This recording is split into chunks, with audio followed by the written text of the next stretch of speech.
땡! 영승이 여러분 안녕하세요. 랭킹스쿨입니다.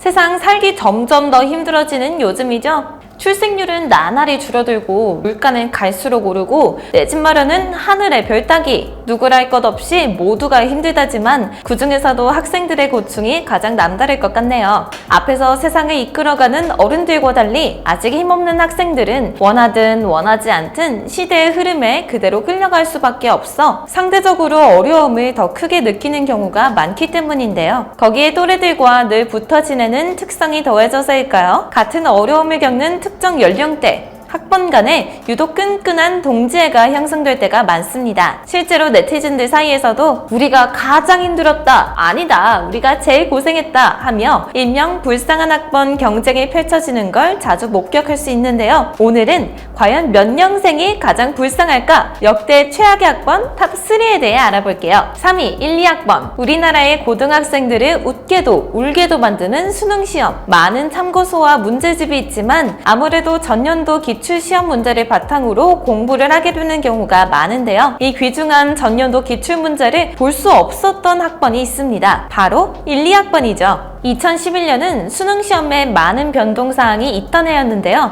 지금은 문과생까지 다 배우는 미적분이 처음으로 수리 나형에 포함되었을 뿐만 아니라 수리 가형의 선택 과목이 폐지되는 등 대입제도의 개편이 많았기 때문입니다. 약 7년 만에 크게 바뀌는 수리 영역이 어떻게 나올지 몰라 다들 머리를 싸매고 있는 와중에 수능 응시자가 역대 두 번째로 많은 약 70만 명을 기록하면서 불안감은 더 커져만 갔는데요. 하지만 막상 수능의 난이도는 손에 꼽히기 쉬운 물수능. 지원한 사람은 많은데 수능을 쉬워지다 보니 모두 성적이 비슷비슷해져 대학교를 안전하게 하향 지원하는 경우가 많았죠. 그 결과 서울대를 비롯한 상위 대학들의 인기 학과에 결혼이 생기는 등 전반적으로 입학 평균 성적이 낮아졌다고 합니다. 결국 열심히 공부한 학생들의 피해만 커진 셈인데요. 이런 수능을 다시는 보고 싶지 않다는 심정이 반영되었는지 대학교 입학자 수가 최초로 37만을 넘으면서 역대 최고로 입학자가 많은 해로 기록되었다고 합니다. 그럼 더 큰 피해를 본 건 문과생이 아닌가 싶으시겠지만 1, 2학번의 고통은 여기서 끝나지 않았는데요. 바로 역대급 취업난이 닥쳤기 때문이죠. 통계청에 따르면 2016년부터 2017년 사이 청년 실업률은 9.8%로 IMF 이후 역대 최대치였다고 합니다. 코로나로 한참 난리가 났던 작년 2020년이 9%였다고 하니 당시 상황이 얼마나 심각했는지 짐작할 수 있으실 것 같은데요. 2016년에서 2017년은 1, 2학번 졸업생들이 한창 사회로 쏟아져 나올 시기였지만 일명 비선실세 논란에서 비롯된 사상 초유의 대통령 탄핵과 각종 사건 사고들이 연달아 터지면서 사회가 불안정해진 탓이었는지 당시 기업들은 모두 채용의 문을 걸어 닫았습니다. 매출 상위 100대 기업마저 1년 사이 7,000명 넘게 피고용자를 줄였을 정도로 극심한 불경기에 시달렸죠. 대학에 들어온 머릿수는 가장 많은데 정작 대학에서 나가 승리한 사람은 제일 적은 마치 오징어 게임 같은 상황이 펼쳐진 것입니다. 그 탓에 1, 2학번 졸업생들은 한여름에도 뼈가 시리는 역대 최악의 취업 빙하기에 시달릴 수밖에 없었다고 하는데요. 당장 검색 엔진에 1, 2학번 취업 후기라고만 검색해봐도 수많은 밈들이 줄지어 나올 정도로 가장 많은 경쟁자들과 가장 적은 자리를 놓고 경쟁해야 했던 1, 2학번. 이들이 10학번 세대의 문제점을 가장 고스란히 보여준 학번이 아닐까 싶네요. 2위 9, 4학번. 수능이 치러지는 11월의 목요일은 대한민국 한정, 설날, 추석, 크리스마스보다도 더 중요한 날이 아닌가 싶은데요. 이 중요한 수능을 1년에 한 번도 아니고 2번씩이나 치렀던 시기가 있다면 믿어지시나요? 1992년 94학번이 고등학교 2학년이었을 무렵 교육부에서 중대 발표가 있었습니다. 바로 내년부터 대학 입시를 학력고사 방식에서 수능 시험으로 바꾼다는 것이었는데요. 지금이야 전 국민에게 익숙한 단어라지만 그때만 해도 수능은 이름조차 생소한 시험이었습니다. 94학번은 역대 수능 기출 문제 하나 없이 맨땅에 헤딩을 하듯 공부해야 했죠. 당시 수능은 여름에 한 번, 겨울에 한 번 치른 뒤 더 잘 본 쪽 성적만 선택해 대학에 제출하는 방식이었는데요. 기회가 2번 주어지는 셈이니 실수를 만회할 수 있어 좋을 것 같지만 인생이 그렇게 쉽지만은 않죠. 여기에도 안타까운 사연이 있습니다. 출제자들 역시 수능 문제를 만드는 게 처음이었기 때문에 여름에는 너무 쉽게, 겨울에는 너무 어렵게 만들어버리면서 분별력이 사라졌던 것입니다. 그 탓에 겨울 수능은 첫 번째인 여름 수능과 비교했을 때 수험생들의 평균 성적이 무려 20점 이상 낮게 나왔다고 하는데요. 엎친 데 덮친 격으로 수능 점수 비교표도 없던 상황이라 수험생들이 대학 경쟁률을 몰랐기 때문에 인서울대학교에서도 미달이 대거 발생, 지레 겁먹어 하향 지원한 상위권 학생은 탈락하고 일단 넣고 보자 상향 지원한 하위권 학생은 덥석 붙어버리는 기현상이 발생하기도 했죠. 어쨌든 이런 온갖 우여곡절 끝에 다음 해인 1995년부터는 한 해에 한 번만 수능을 치르는 것으로 결론이 났고 결국 구사학번은 최초이자 최후, 전학번을 아울러 유일하게 수능을 2번 친 세대로 남았는데요. 하지만 구사학번의 고충은 여기서 끝나지 않습니다. 구사학번이 대학 졸업을 앞두고 있던 97년 국가부도 위기에 처한 대한민국이 IMF로부터 자금을 지원받는 양해각서를 체결하면서 우리나라는 그야말로 경제적 암흑기에 접어들게 되었는데요. 네로라는 대기업들이 줄줄이 도산하면서 기존 직원들도 얄짤없이 잘리는 와중에 신입생들이 취업할 자리라고는 눈을 씻고 찾아봐도 없었습니다. 그러니 IMF 직후였던 98년 구사학번 여학생들은 졸업과 동시에 실업자 신세가 될 수밖에 없었고 2-3년 정도 늦게 졸업을 한 남학생들 역시 사정은 크게 다르지 않았다고 하는데요. 심지어 1996년에는 간달의 차이로 방위제도가 없어지면서 예선 학번 같았으면 18개월 방위로 군복무를 끝냈을 남학생들이 26개월 현역 복무 기간을 채워야 했다고 하니 입학도 취업도 하다못해 군복무도 쉽지 않았던 구사학번의 고충에 눈물이 앞을 가리는데요. 구사학번 여러분 모두 지나간 서러움은 잊고 앞으로 꽃길만 걸으셨으면 좋겠네요. 1위 20학번. 지금까지는 다소 먼 과거의 일로 느끼신 분들도 계실 텐데요. 이 경우는 현재 진행형이라 더 와닿으실 것 같습니다. 바로 코로나19 사태. 2020년 역대급 전염병인 코로나가 지구를 강타하면서 사회 각지에서 비명이 속출했죠. 확진자만 무려 전 세계 2.5억 명, 사망자는 500만 명이 넘으면서 1950년 이후 전쟁 사망자 수와 비슷한 형국이 됐다고 하는데요. 우리나라 역시 코로나 여파로 작년 한 해 일자리만 자그마치 46만 개가 줄어들고 경제 상황 역시 미끄럼틀처럼 고꾸라지면서 국민들이 큰 어려움을 겪었죠. 다행히 백신과 치료제가 나오면서 상황이 조금씩 나아지는 경향을 보이고는 있지만 작년에는 정말 최악 중의 최악, 전 세계 사람들이 모두 지치고 힘든 한 해였던 것 같습니다. 그리고 20학번은 그 직격탄을 제대로 맞은 학번이었는데요. WHO가 팬데믹 선언을 한 작년 1월 20학번은 이제 막 수능을 끝내고 파릇파릇한 20살로 접어들 무렵이었습니다. 대학 입학에 대한 기대감으로 들떠 인생에서 가장 자유로운 한 해를 보내야 할 시기에 노는 건 고사하고 밖에 나가지도 못한 채 집안에만 꽁꽁 틀어박혀 불안감에 떨어야 했는데요. 뿐만 아니라 무사히 대학에 입학한 후에도 입학식이며 OT, MT 같은 온갖 행사는 다 무산되고 학교 정문에 발도 못 디뎌본 상태에서 인터넷으로 비대면 수업을 받으며 교수님과 동기들의 얼굴을 아름아름 익힐 수밖에 없었죠. 오죽하면 캠퍼스가 아니라 카페에서 대학 생활을 시작했다는 웃지 못할 소리까지 나왔는데요. 이런 상황 탓에 스스로를 미개봉 중고라 부르며 자주하는 20학번이 많았다고 합니다. 그래도 대학 생활의 꽃은 단연코 1, 2학년인데 인생에서 가장 빛나는 시기에 제대로 된 술자리도 꽈팅도 CC도 겪어보지 못하고 곧장 취업 준비로 직행하게 된 20학번. 자신의 탓도 아니고 외부적인 요인 때문에 숨죽여 지내야 했을 그들을 생각하니 마음이 짠해지는데요. 다행히 백신 접종률이 늘어나면서 우리나라도 위드 코로나로의 전환을 시도 중인 데다 대부분의 학교가 내년 1학기부터는 교육 정상화를 목표로 하고 있어 심각한 변이가 발생하지 않는다면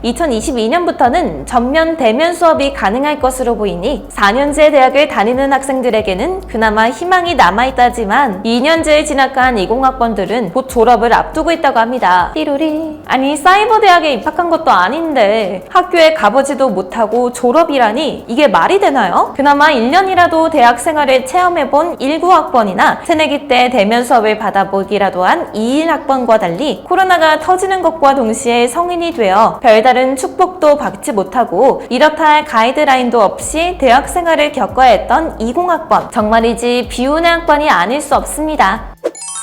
세상은 하루가 다르게 변합니다. 그리고 빠르게 변화하는 속도만큼 매년 다양한 사건, 사고들이 일어나죠. 가깝게는 교육 정책의 변화부터 멀게는 개인의 힘으로 어떻게 할 수 없는 범국가적인 재난에 이르기까지 이런 상황에서 학생들이 할 수 있는 일이라고는 어려움을 호소하고 같은 처지인 또래들과 아픔을 공유하며 스스로를 다독이는 것뿐인데요. 그래서일까요? 우리가 가장 힘들었다고 외치는 학생들의 모습이 갈수록 더 살기 힘들어지는 사회의 일면을 보여주는 듯해 오늘따라 가슴이 아프네요. 앞으로는 학생들이 힘듦이 아닌 기쁨을 자랑할 수 있는 사회가 되도록 어른들, 특히 힘을 가진 정치인들이 서로 책임을 떠넘기고 싸우기만 할 게 아니라 듬직하게 앞장서서 보다 좋은 방향으로 사회를 이끌어 나가는 모습을 보여주었으면 좋겠습니다. IMF를 이겨냈듯 코로나도 이겨내기 위해 오늘도 각자의 전쟁터에서 고군분투하는 소시민들처럼요. 지금까지 랭킹스쿨이었습니다. 감사합니다.